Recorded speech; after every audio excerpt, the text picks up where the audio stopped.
গ্রামের শেষ প্রান্তে দাঁড়িয়ে রয়েছে একটি পুরনো রাজমহল, যেটি শত শত বছর ধরে এখানেই খালি পড়ে রয়েছে। এই রাজমহলটি নিয়ে মুরব্বীদের মুখে অনেক ঘটনা শুনতে পাওয়া যায়। অনেক আগে এখানে এক রাজার পরিবার বাস করত, কিন্তু রহস্যময়ভাবে তারা সবাই মারা যান। তারপর থেকেই এই রাজমহলটি খালি পড়ে রয়েছে। এখানে ভয়ে কেউ আসা যাওয়া করে না। এখানে রাত্রিবেলা অনেক রকমের ভৌতিক ঘটনা ঘটে থাকে। কখনো কাউকে হাঁটাচলা করতে দেখতে পাওয়া যায়, আবার কখনো দাঁড়িয়ে থাকতে।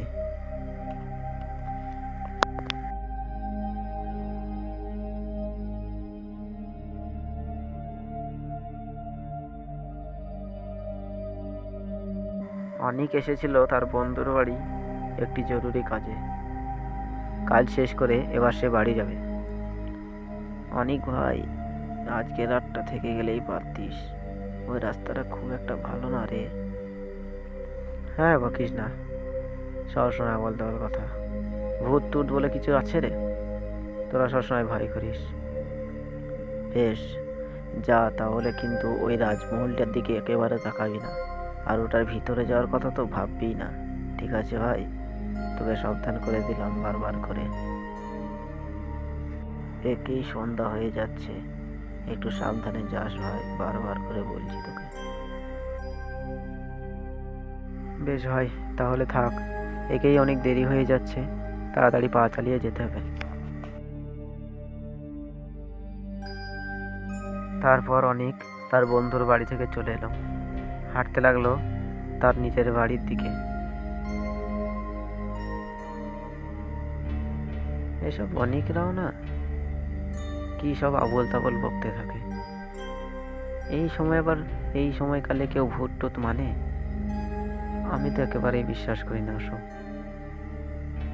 তাহলে আজকে ওই মহলটাতেই ঢুকবো, ঢুকে দেখবো ওখানে কেমন ভূত রয়েছে, তারপরে সবারই ভয় কাটিয়ে দেব।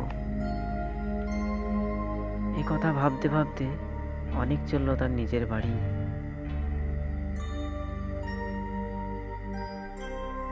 হাঁটতে লাগলো তার বাড়ির দিকে।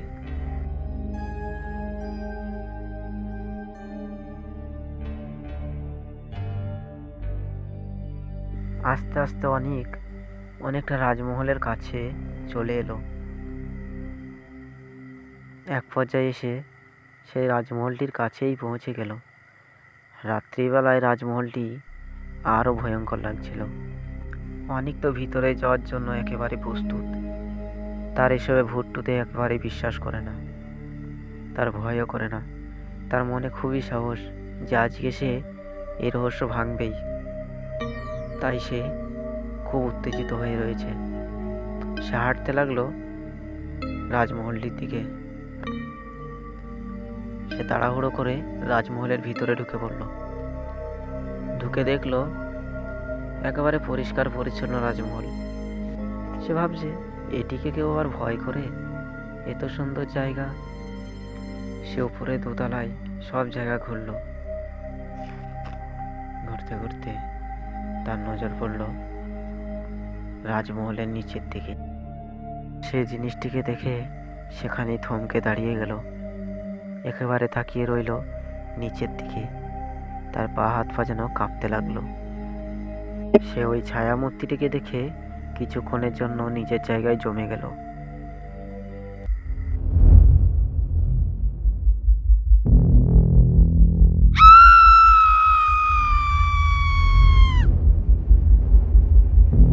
সেটিকে দেখে ভয়ে পেছনের দিকে তাকিয়ে বাড়ি যেতে যাবে, আর সেই সময়ই তার পেছনে একটি চাদর মুড়ি দেওয়া লোক চলে এলো।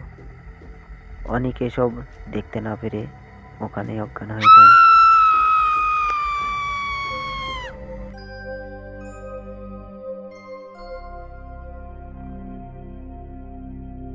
তারপর থেকে অনেককে আর কোনোদিন ওই গ্রামে দেখতে পাওয়া যায় না। অনেক ওই রাজমহলে আটকা পড়ে গিয়েছে। তার মৃত্যু সেখানেই হয়ে গিয়েছে। কেউ ভয়ে তার লাশটাও ভিতর থেকে নিয়ে আসেনি। এই রাজমহলটি এতটাই ভয়ঙ্কর ছিল যে সেখানে দিনের বেলাতেও মানুষ যেতে ভয় করত। আর রাহুল সাহস দেখিয়ে রাত্রেবেলায় গিয়েছিল, তাই তার সঙ্গে এসব ঘটেছে। তোমরা কি কখনো এরকম ভয়ঙ্কর রাজমহল বা পুরনো বাড়ি দেখেছো? দেখে থাকলে আমার এই ভিডিওতে কমেন্ট করে জানাও। দেখা হচ্ছে পরবর্তী